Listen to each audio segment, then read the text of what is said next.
The federal government is suspending its program to provide free at-home COVID tests to people nationwide. Americans will no longer be eligible to receive the free kits, and that will begin on Friday. Also breaking news today, Texas has confirmed the first death of a patient with monkeypox in the U.S. Dr. Dan Shirley is the medical director of infection prevention at UW Health. He joins us. Welcome to Live at 4. Hi, Dr. Shirley. Good to see you.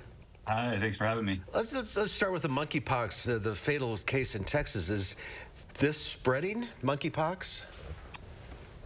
Well, yeah, in some ways, I think right now we're still in that mode of finding cases. The case numbers have been relatively steady in the United States and in some places dropping. But, the important thing here is just be aware that it's still happening and aware of the symptoms and the things that are possible. But this is nowhere near a COVID concern.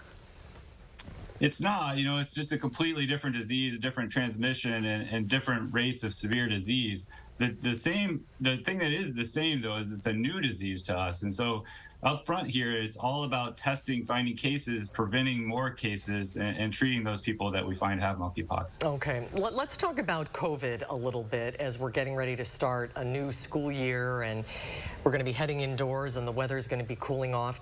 Can you tell us what the current COVID situation is in southern Wisconsin?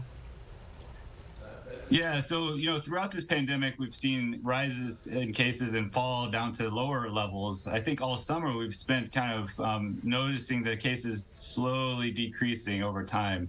I think one important thing is we don't know all the cases because a lot of people are doing home tests, and the reportable ones have this kind of steady decrease. That's true for the Wisconsin and the United States as well. I think, like you said, what we're really watching is what happens when we go into fall and winter, when all respiratory viruses increase and people are closer together. We do expect kind of a rise in cases. Is it concerning that the free at-home test is being eliminated by the federal government? Yeah, I think it does make it a little harder for people to know, obviously, they have COVID. I think, some awareness about ways to get those tests now, the federally funded tests, and think about, does my insurance cover a certain amount of tests? What are my resources in the community from public health going into this fall? Yeah, we've been hearing a lot. As a matter of fact, we did a story on it earlier at 4 about an Omicron-specific vaccine that is going to be coming out this fall. The recent guidance, most recent guidance from the CDC sort of recommended just living with the virus. So how does that mesh with urging people to get another vaccination?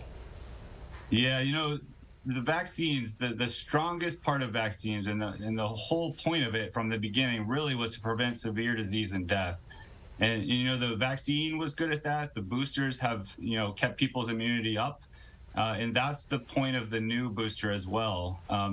I think, over the summer, those people that were eligible for a booster also were recommended to get it for that same reason, that immunity was starting to wane for some people. And this new kind of Omicron specific has actually hit at a time where a lot of people's immunity is waning, whether it was from infection earlier this summer or spring, or if it was from the last shot they got. Yeah, it changes all the time. So we'll keep an eye on that. Dr. Shirley, thanks for being with us today. We appreciate your time. Thank you so much. Thank you.